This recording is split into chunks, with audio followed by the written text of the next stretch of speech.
এও যেন এক বইমেলা, মেলা বই বা বই মেলে ধরা, তাই যেন চলছে গত 25 বছর ধরে কৃষ্ণনগরে, একেবারে কলেজিয়েট স্কুলের গেটের পাশেই।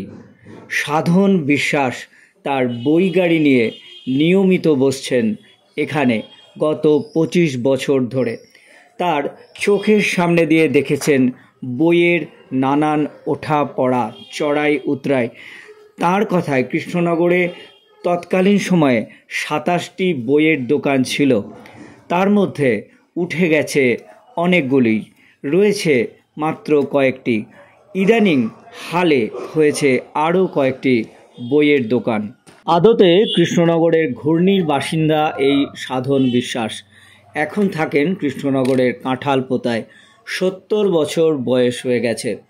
প্রথম জীবনে শুরু করেছিলেন বইয়ের দোকানে কাজ দিয়ে, তারপরে এটুক ওটুক অনেক কাজ করেছেন। কৃষ্ণনগরের বিভিন্ন বইয়ের দোকান করেছেন কাজ, কলকাতার কলেজ স্ট্রিটের বিভিন্ন প্রকাশন সংস্থাতেও।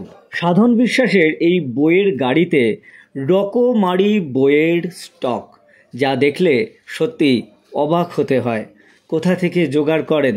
বিভিন্ন জায়গা থেকে তাকে এই বইগুলো জোগাড় করতে হয়। বাস স্ট্যান্ড থেকে বাস ছেড়ে এসে ঠিক এই জায়গাটাতে এসে দাঁড়ায়।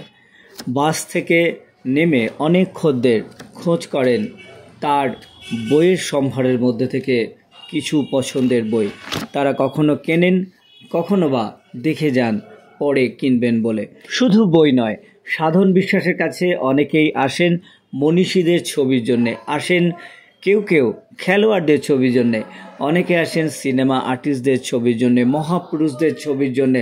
সাধন বিশ্বাসের এই বই গাড়ি, শুধু যে বইয়ের ব্যবসা করেন তিনি তা নন, তার সঙ্গে আনুষঙ্গিক অনেক কিছুই কিন্তু এখান থেকে আপনাদের মিলতে পারে।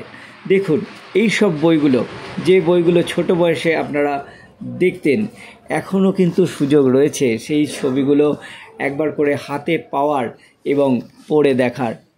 সাধন বিশ্বাসের কাছে কৃষ্ণনগরের অনেক গল্প লুকিয়ে রয়েছে, বিশেষত কৃষ্ণনগরের বইয়ের হাঁড়ির খবর।